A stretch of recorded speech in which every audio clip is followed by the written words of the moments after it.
যেদিকে নজর রেখেছি সকাল থেকে এখনো পর্যন্ত যা ট্রেন্ড যেদিকে এগোচ্ছে ভোট গণনা, সেখানে দাঁড়িয়ে কিন্তু বলা যেতেই পারে যে 27 বছর পর একেবারে দিল্লি বিধানসভা সেখানে পদ্ম আবারও ফিরে আসতে পারে, এরকমটাই কিন্তু ট্রেন্ড দেখা যাচ্ছে।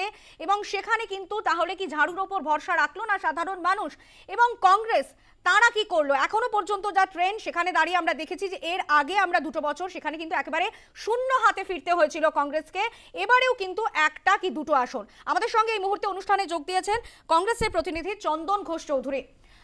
চন্দনদা, যে প্রসঙ্গ আসছে প্রথমেই যে আপনারা এবং কংগ্রেস একযোগে আপনারা লড়াই করেছেন, আমরা দেখেছি সেখানে বিজেপির বিরুদ্ধে আপনারা লড়াই করেছেন। এবারে একেবারে আপনাদের আক্রমণ পুরো শানিত আক্রমণ, একে অপরের বিরুদ্ধে আপনারা আক্রমণ শানিয়েছেন। নির্বাচনী প্রচারে আমরা দেখেছি রাহুল গান্ধী যেভাবে অরবিন্দ কেজরিওয়ালের বিরুদ্ধে আক্রমণ শানিয়েছেন, সেখানে দাঁড়িয়ে আপনাদের এই যে এই ট্রেন্ড দেখা যাচ্ছে, সেখানে দাঁড়িয়ে কি মনে হয় না যে আপনারা যদি একযোগে এভাবেই লড়াই করতেন তাহলে আপনাদের কিছুটা মান রক্ষা হতো? দেখো, আমাদের যদি ইতিহাস তুমি দেখো তাহলে এটা পরিষ্কার। আমরা পশ্চিমবঙ্গকে তুমি উদাহরণ হিসেবে দেখতে পারো, যেখানে আমরা দুর্নীতির বিরুদ্ধে লড়াই কখনোই আমরা তৃণমূল কংগ্রেস যদিও সর্বভারতীয় ক্ষেত্রে আমাদের সঙ্গী থাকা সত্ত্বেও আমরা তার সাথ দিইনি। পশ্চিমবঙ্গে আমরা আলাদাভাবে লড়াই করেছি এবং এটা নিয়ে একটা ব্যাপক রকম বিতর্কও ছিল। দ্বিতীয় প্রশ্নটা তোমাকে এখানে বুঝতে হবে, একটু অ্যাঙ্গেলগুলো বুঝলে আমার মনে হয় এটা বোধহয় আরও বেশি পরিষ্কার হবে। নাম্বার 1, আমি প্রথমেই স্বীকার করে নিচ্ছি আমরা এখনও পর্যন্ত এমন কোনো ফলাফল করতে পারিনি যাতে দৃষ্টি আকর্ষণ করা যায় মধ্যভূমির রাজনীতিতে, যাকে আমরা দিল্লির পলিটিক্স বলি, এবং সেটা এনসিআর পলিটিক্স। কিন্তু একটা জিনিস পাশাপাশিভাবে এটাও বুঝতে হবে, 1993 সালে যখন দিল্লিতে প্রথম নির্বাচন হয় অ্যাসেম্বলি, প্রথম নির্বাচিত হয়ে আসেন কিন্তু মদনলাল খুরানাজি, এবং নির্বাচিত হয়ে আসেন মানে মুখ্যমন্ত্রী হয়ে আসেন। তারপরে সাহেব সিং বর্মাজি এবং তারপরে সুষমা স্বরাজজির পরে আসেন শিলা দীক্ষিত, এবং 15টি বছর শিলা দীক্ষিতের শাসনে, মূলত 13 বছর, যেখানে শিলা দীক্ষিতের শাসনে মূলত যে পরিমাপ বা পরিকল্পনা করা হয়েছিল এর মডেলটা যথেষ্ট সাকসেসফুল ছিল, এটা সকলেই জানেন। এবং তার পাশাপাশি 2013-র পরে আমরা বিশেষত এই লোকপাল আন্দোলনকে ঘিরে একজন কংগ্রেসি মুখ আন্না হাজারের নেতৃত্বে যাকে উঠে আসতে দেখেছিলাম রাজনৈতিক কৌশলী হিসেবে, তার নাম অরবিন্দ কেজরিওয়াল, এবং তার সাথে আরেকটি নামও ছিল কিরণ বেদি, যদিও তাকে তুরুপে তাস করবার চেষ্টা হয়েছিল কিন্তু ব্যর্থ হয়েছে বিজেপি, সেটা আমরা জানি 2015 নির্বাচনে। একটু ইতিহাসটা আমি কেন বললাম, যে তার পরবর্তী সময় আমরা খুব স্বাভাবিক অর্থে দুটো নির্বাচনে পরাস্ত হয়েছি, এবং এই নির্বাচনে সম্ভবত আমরা পরাস্ত হব, কিন্তু যে কারণগুলোকে আমরা সামনে রেখেছি আজকে দিল্লির মানুষ কিন্তু সেই কারণগুলোকে সাড়া দিচ্ছেন। হয়তো অল্টারনেটিভ হিসেবে বিজেপিকে বেছেছেন, কিন্তু কারণগুলোকে সাড়া দিচ্ছেন কোথায়? 1 নম্বর প্রশ্নটা হলো, আমরা বারবার যেটা বলেছি, আমরা এখনও বলছি যে আপের কিছু সোশ্যাল স্কিম ছিল যেগুলো সাকসেসফুল, শুধু সাকসেসফুল না জনকল্যাণকামী, এটা নিয়ে অস্বীকার করে কোনো লাভ নেই।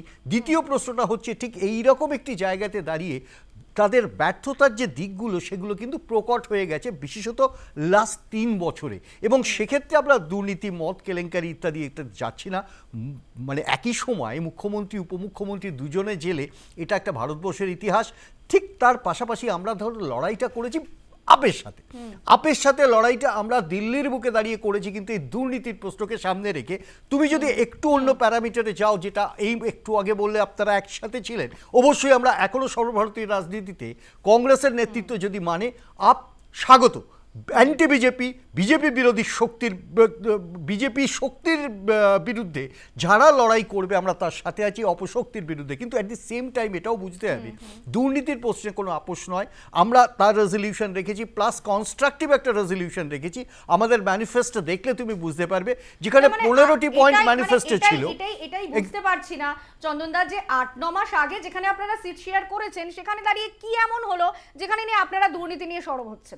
ইন্টারেস্টিং ফ্যাক্ট হচ্ছে ঠিক সেখানে গিয়ে কি এমন হলো, তার পরবর্তী সময় হরিয়ানা নির্বাচন হয়েছে যেখানে আমাদের বিরুদ্ধে প্রার্থী দেওয়া হলো, এবং তার আগে কি এমন হলো যেখানে গোয়াতে আমাদের বিরুদ্ধে প্রার্থী দেওয়া হলো, তার আগে ইভেন কি এমন হলো যেখানে 13% ভোট কেটে কংগ্রেসের শাসন ক্ষমতায় আসার পথ রুদ্ধ করে দেওয়া হলো গুজরাটে।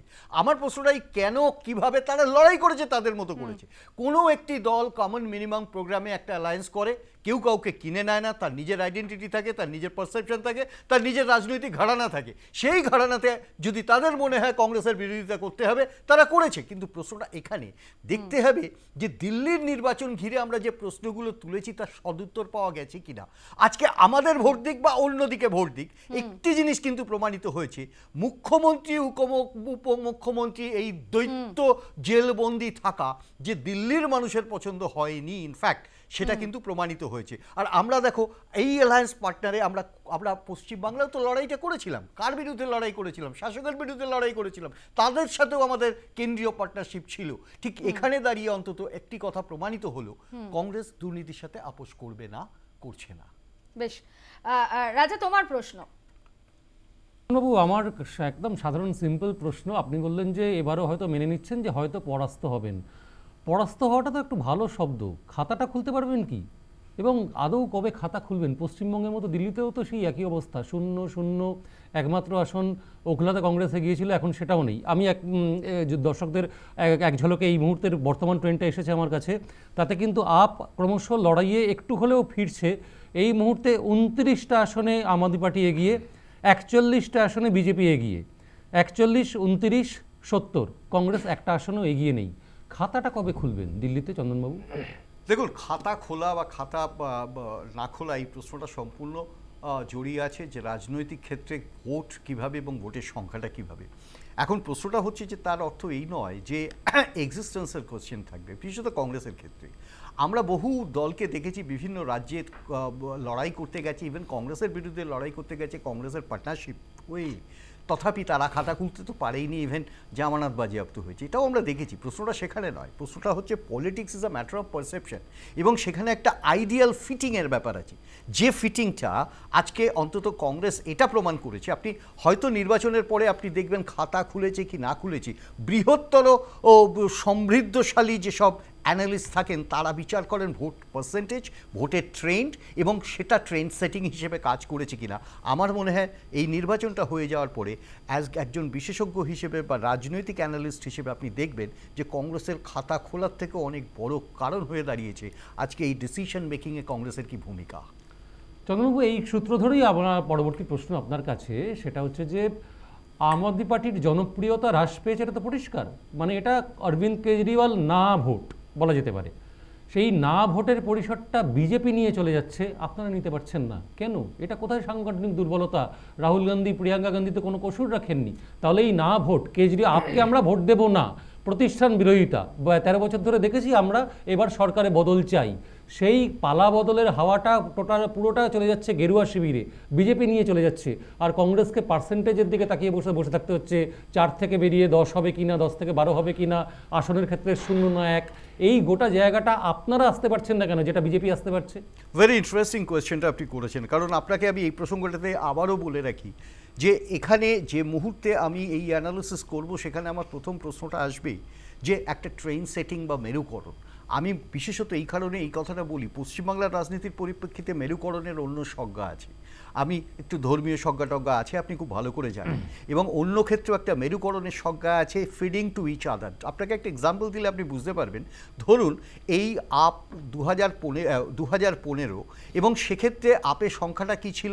রেজাল্ট ছিল 87 ভার্সেস 70-এ 67 অ্যান্ড 3। তার পরবর্তী সময় 62 এবং 8, আপনি দেখেছেন এটা।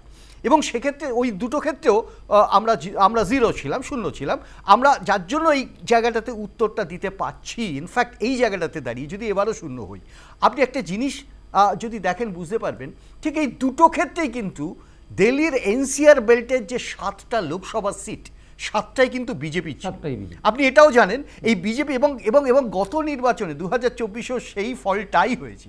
ইনফ্যাক্ট এখানে কিন্তু একটা প্রশ্ন জড়িয়ে গেছে, সেটা হচ্ছে যে বিজেপির যে সেট অফ ট্রেন্ড অর্থাৎ আন্ডার কারেন্ট ভোট, সে ভোটটা কিন্তু বিজেপির ছিল। এটা অস্বীকার করে লাভ নেই যদি অ্যানালিসিস করেন।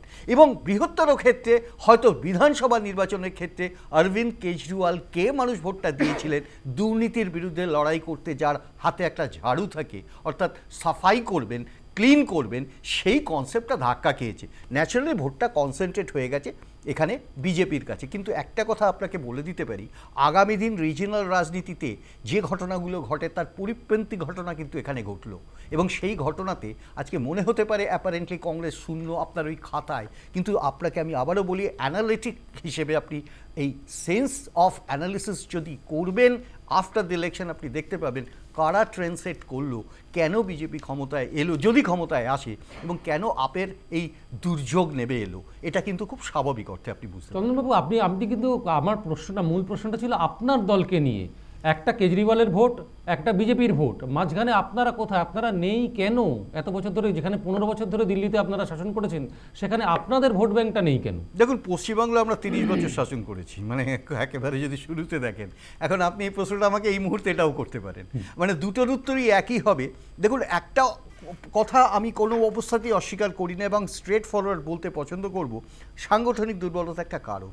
এবং দ্বিতীয় প্রশ্নটা হচ্ছে কারণ, দ্বিতীয় প্রশ্নটা কিন্তু এটাও, সেটা হচ্ছে মেরুকরণ, অর্থাৎ মেরুর রাজনীতির ক্ষেত্রে যখন একটা ট্রেস পাসিং ভোট থাকে, সেটা এক বিন্দু থেকে আর একটা বিন্দুতে খুব স্বাভাবিক অর্থে পরিবর্তিত হয় এবং সেটা ঠিক অপোজিটে যায়। কিন্তু মাঝখানে আমরা এখানে এই মুহূর্তে পশ্চিমবাংলায় দেখলে বুঝতে পারবেন আমরা ডেভেলপমেন্টের কথা বলেছি, মানুষ মনে করেছে তাদের কাছে হয়তো ধর্মীয় উপাখ্যানটা অনেক বড় ব্যাপার। এটা কিন্তু সময়ের সাথে সাথে পরিবর্তিত হয়, যার জন্য আপনাকে ট্রেন্ড সেটিংয়ের কথা বললাম। আগামী দিনে হয়তো দেখবেন ব্যাপারটা ঠিক বদলে গেছে, উল্টোভাবে বদলে গেছে। কারণ ন্যাশনাল পার্টি হিসেবে বিজেপির সাথে আমাদের লড়াই, বিজেপিরও আমাদের বিরুদ্ধে লড়াই, রিজিনাল পার্টি সাথ দেয়, এই বাইরে কিছু না। সেটা বিজেপি কংগ্রেস দুজনের ক্ষেত্রেই সত্য। আমার প্রশ্ন আবিরবাবু আপনার কাছে, আম আদমি পার্টির পক্ষ থেকে যিনি এসেছেন আবিরবাবু, সেটা হচ্ছে যে এই চন্দনবাবু যেটা বলছিলেন যে লড়াইটা কার বিরুদ্ধে, এই যে এতগুলো ফ্রন্ট খুলে ফেলা, মূলত দুটো করে ফ্রন্ট। পশ্চিমবঙ্গের ক্ষেত্রে আমরা দেখেছি এই যে বিজেমূল তত্ত্ব, যেটা করতে গিয়ে কংগ্রেস এবং সিপিএমের জোট, তাদের শত্রু হচ্ছে তৃণমূলও, তাদের শত্রু হচ্ছে বিজেপিও। কিন্তু লড়াইটা চলে গেল বিজেপি এবং তৃণমূলের বিরুদ্ধে, কংগ্রেস সিপিএম জোট শূন্যতে থেকে গেল। এইখানে দাঁড়িয়ে সেই যে ইন্ডিয়া জোটটা ফলপ্রসূ হলো না, যদিও লোকসভাতে জোট গড়ে লড়েছিলেন তাতেও ফল দেয়নি, কিন্তু এক্ষেত্রেও যে আপনারা একদিকে কংগ্রেস একদিকে বিজেপি পরপর দুটো ফ্রন্ট খুলে ফেললেন, সেটাও কি এই পরাজয় বা যে এই ক্ষমতা থেকে এত ভোট নষ্ট হওয়া বা এই যে ট্রেন্ড যেটাকে বলছে, যেখানে 90% বেশি আসন নিয়ে পরপর দুবার আপনারা এসেছিলেন, আসন সংখ্যা এই ধাক্কায় কমে যাওয়া, সেখানে কি এইটা একটা কারণ হতে পারে বলে আপনার মনে হয় যে একদিকে বিজেপি একদিকে কংগ্রেস দুজনকেই আপনারা শত্রু বলে প্রতিপন্ন করলেন? তার বদলে যদি লোকসভাতে ধাক্কা খাওয়া সত্ত্বেও বিধানসভাতে যদি ইন্ডিয়া জোট না হোক, দিল্লির ক্ষেত্রে কংগ্রেসের সঙ্গে হাত ধরে লড়তেন, তাহলে অন্তত বিরোধী ভোটগুলো ভাগ হতো না। আমরা আন্না হাজারের বক্তব্য শুনবো, তারপর উত্তর নেব। और भारतीय जनता पार्टी 40 सीटों पर बताते हैं कि चुनाव लड़ते समय उम्मीदवार का आचार शुद्ध होना, विचार शुद्ध होना, जीवन निष्कलंक होना, जीवन में त्याग होना और अपमान पीने की शक्ति होना, ये गुण अगर उम्मीदवार में है तो मतदारों को विश्वास आता है ये हमारे लिए कुछ करने वाला है। मैं बार बार बताते गया, लेकिन उनके दिमाग में नहीं आया। और आखिर शराब के बारे में उन्होंने एक मुद्दा उठाया कि शराब की दुकान, उसमें शराब की बात क्यों आ गई? पैसा, धन और दौलत इसमें बह गए और इसके कारण, ये शराब के कारण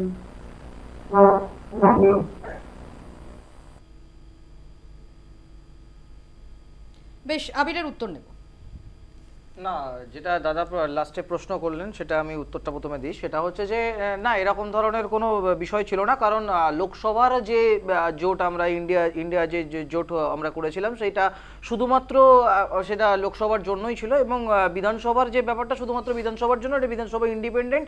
এবং সবথেকে বড় কথা হচ্ছে আম আদমি পার্টি দিল্লিতে যে জনপ্রিয়তা আম আদমি পার্টির আছে, আম আদমি পার্টির মানে সেই জায়গাটা কাউকে ওই কংগ্রেসকে প্রতিপক্ষ করছি কি বিজেপিকে প্রতিপক্ষ করছি ওই জায়গাটা ভাবারই নেই। কারণ মানুষ অনেক ক্ষেত্রে আম আদমি পার্টির যে নতুন আইডিওলজি মানুষ দেখেছে, যে নতুন অরবিন্দ কেজরিওয়াল যে নতুন আইডিওলজি যে প্রথম নিয়ে এসেছিলেন রাজনীতিতে, তার জন্যই কিন্তু একটা জিনিস লক্ষ্য করে দেখবেন, মাত্র ভারতীয় ইতিহাসে এরকম কোনো পার্টি দেখতে পাবেন না যেটা মাত্র 10 বছরে ন্যাশনাল পার্টি হয়ে গেছে।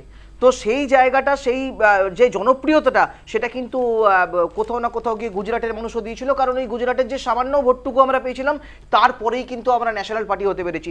সুতরাং ওই মানুষের জনপ্রিয়তাটা, ওই দিল্লি গভর্নেন্সের যে জনপ্রিয়তাটা, নতুন এই মহল্লা ক্লিনিক থেকে আরম্ভ করে বলুন শিক্ষা স্বাস্থ্য নিয়ে কথা বলার যে জনপ্রিয়তা, এটা কিন্তু মানুষের মধ্যে একটা ভীষণ বড় জায়গা রেখেছে। এবং সবথেকে বড় একটা তথ্য আমি এখানে দিতে চাইবো, সেটা হচ্ছে আম আদমি পার্টি এমন একটা পার্টি যার বর্তমানে প্রত্যেকটা স্টেটে অন্তত 10-15 জন করে হলেও সংগঠন আছে।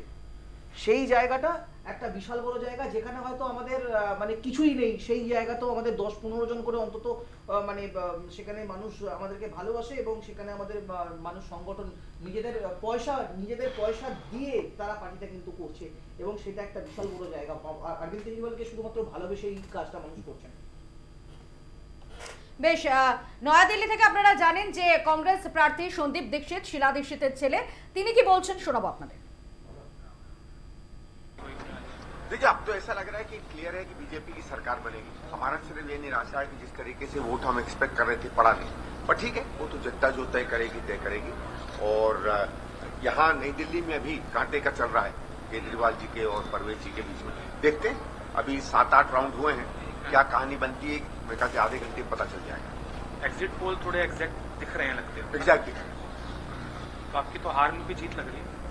नहीं, हार में से जीत का हार होती है भाई, कोई पार्टी जीते नहीं जीते, अगर हम लोगों ने अच्छा नहीं किया, वोट शेयर नहीं बढ़ाया, तो हमारे लिए संतोषजनक चुनाव तो है नहीं। बाकी देखते हैं क्या कहानी बनती है। एक सीट कांग्रेस की दिखाई दे रही है, कौन लग रही है? कस्तूरबा नगर, बादली? अगर एक है तो फिर बादली होगी, मुझे मालूम नहीं कौन सी है, या कस्तूरबा नगर हो सकता है, मुझे ठीक से पता है।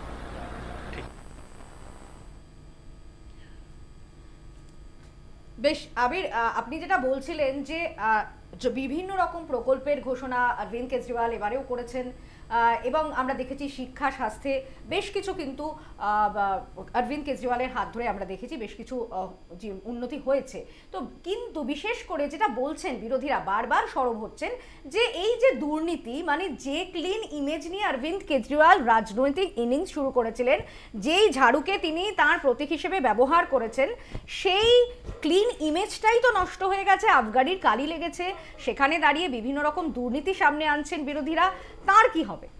আমি আবারও একটা আপনাকে কথা বলবো যে এখানে এই আবগারি দুর্নীতি নিয়ে যে বারবার কথা বলা হচ্ছে, এখানে কিন্তু 1 টাকা দুর্নীতি পাওয়া যায়নি কোথাও। এবং সব থেকে বড় কথা, যদি বিজেপির কথা বলেন, যদি বিজেপি বলছে যে এই আবগারি দুর্নীতির কথা বারবার বলছে, যে দুর্নীতির কথা প্রচার করছে, সেই জায়গা থেকে আমি একটা পরিষ্কার কথা বলি, আমাদের ওই হেমন্ত বিশ্ব শর্মা আমরা হয়ে যাইনি, বা আমরা শুভেন্দু অধিকারী হয়ে যাইনি যে সমস্ত কিছু আমরা ওয়াশিং মেশিনে ঢুকে গেছি।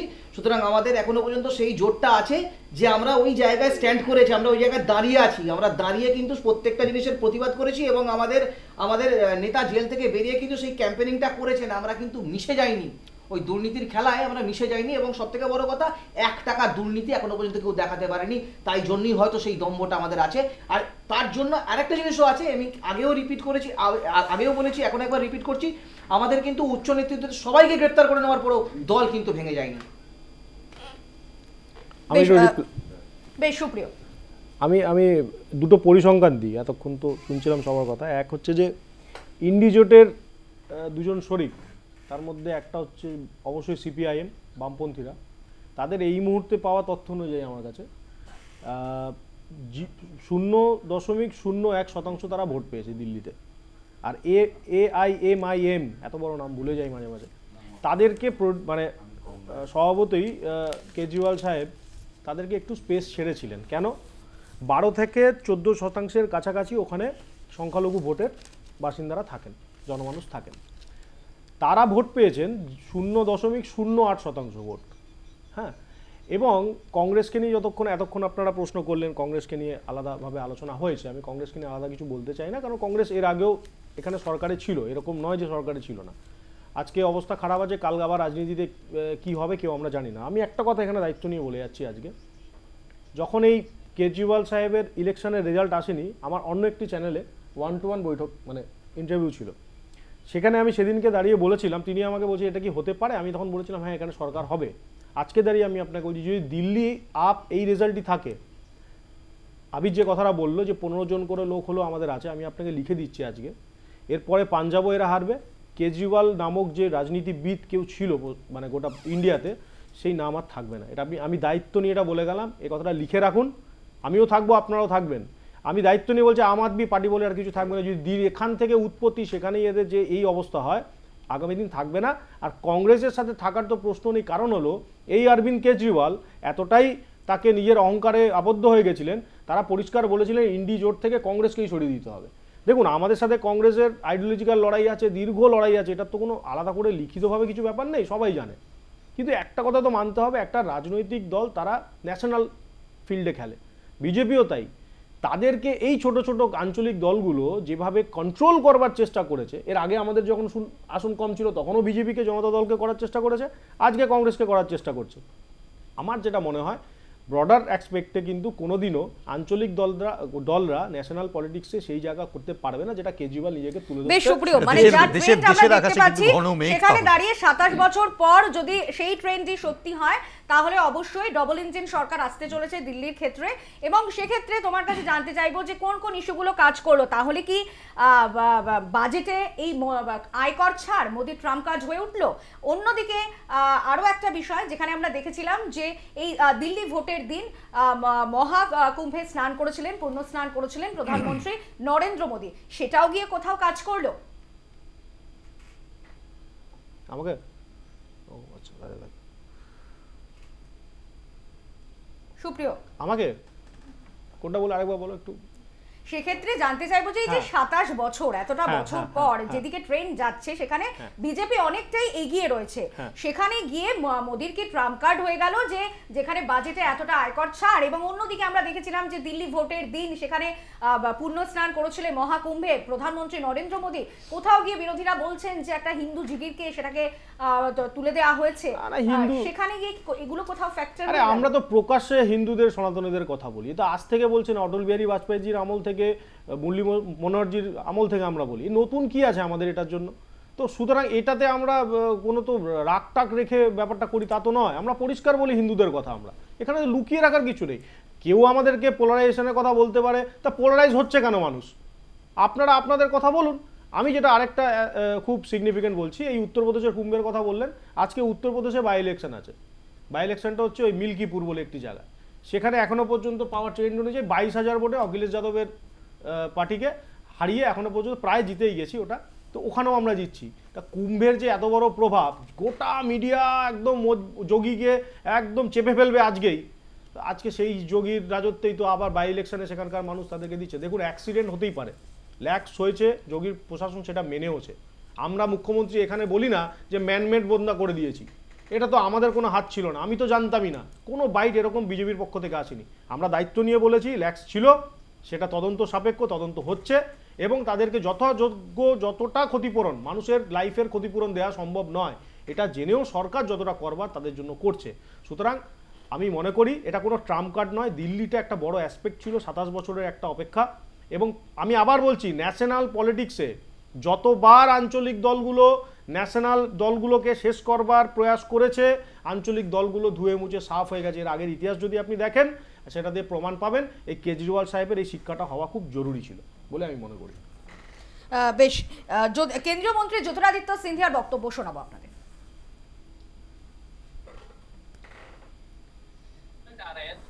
सीटों पर बीजेपी आगे है।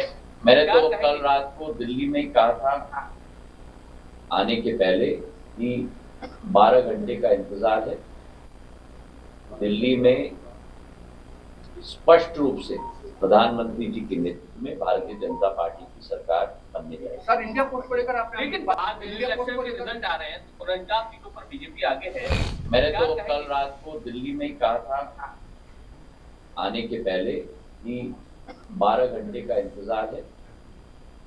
दिल्ली में स्पष्ट रूप से प्रधानमंत्री जी के नेतृत्व में भारतीय जनता पार्टी की सरकार बनने जा रही है।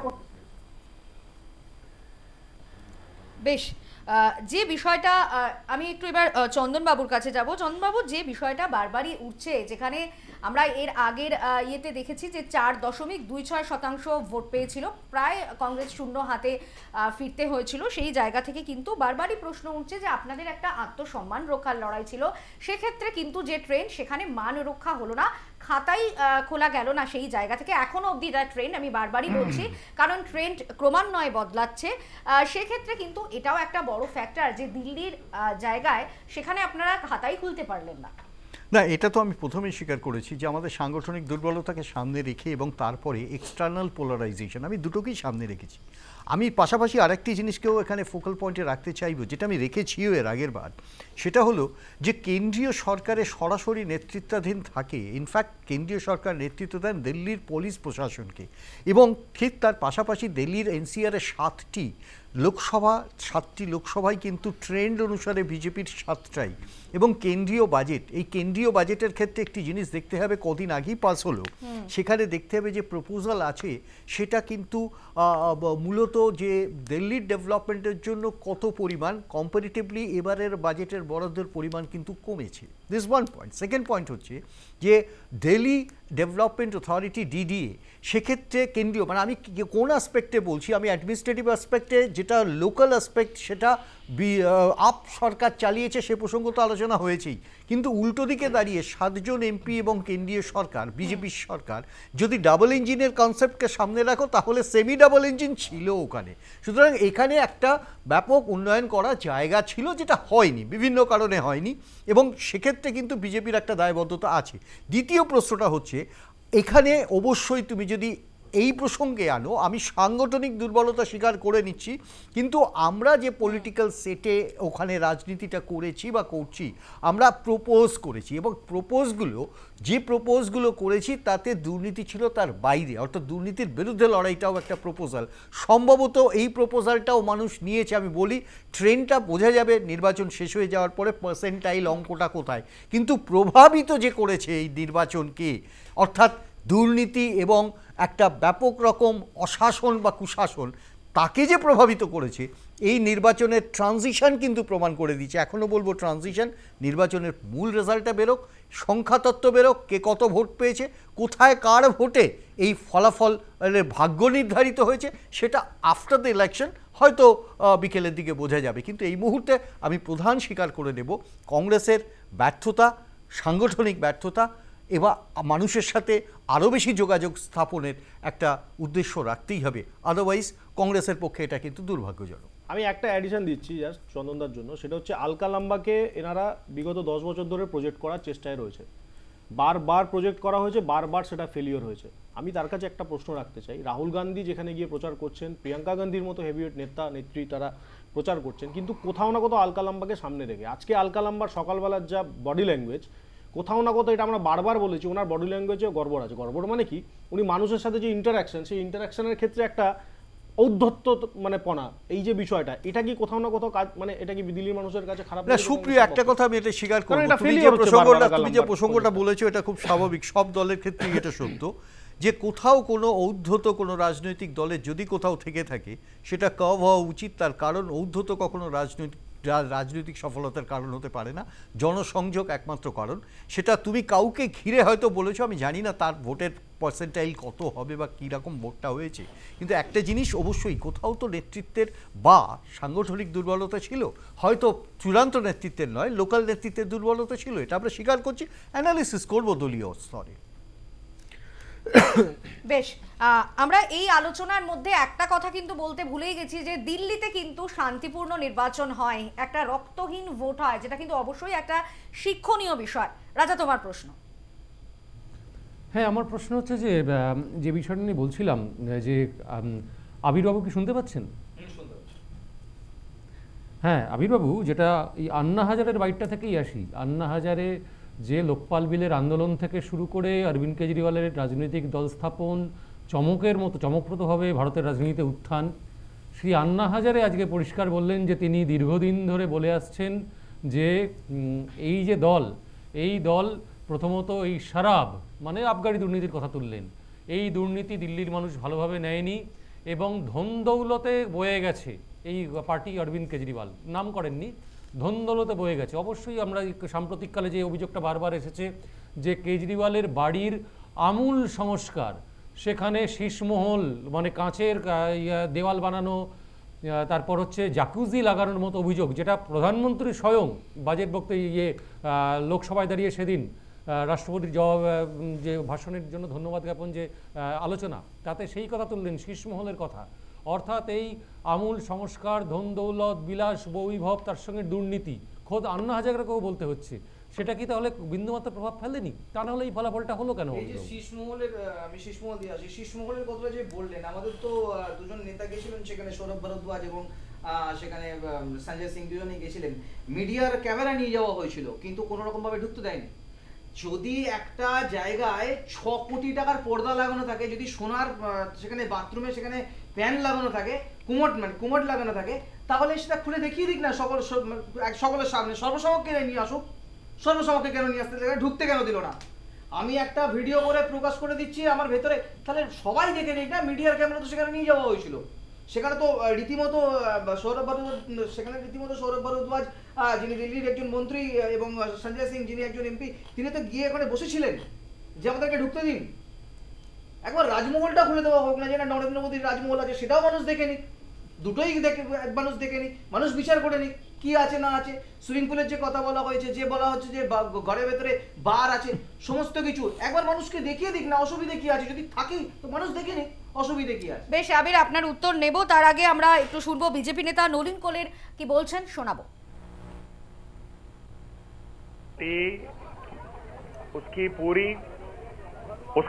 उसकी राजनीति विकास केंद्रित है। हम विचारधारा से चलते हैं, पार्टी विचारधारा केंद्रित पार्टी है और विकास हमारा एक लक्ष्य है। प्रधानमंत्री नरेंद्र मोदी जी के नेतृत्व में जिस प्रकार से केंद्र में सबका साथ, सबका विकास, सबका विश्वास, सबका प्रयास, ऐसी राजनीति हो रही है ताकि भारत एक भारत बने, श्रेष्ठ भारत बने, उस प्रकार की राजनीति हमारे राज्यों में भी हो रही है। तो ये हमारा मॉडल है, जो कहते करते हैं। हमारे लिए वादे जो हैं एक संकल्प है, हमारे लिए मैनिफेस्टो नहीं होता है, एक संकल्प पत्र होता है। हमारे यहाँ सेवा भाव से काम किया जाता है। प्रधानमंत्री जी 2014 से कहने में प्रधान सेवक हो, एक कार्यकर्ता की शैली में वो काम करते हैं ताकि जो जन कल्याण काम होना चाहिए, विकास के लिए काम होना चाहिए, भारत एक विकसित देश कैसे बने, युवा वर्ग के लिए कैसे अवसर आए ताकि एक नव भारत की रचना हो, हम उस पे काम करते हैं, प्रतिबद्ध है। दूसरी तरफ आम आदमी पार्टी का कोई ऐसा मॉडल ही नहीं है काम करने का। बड़ी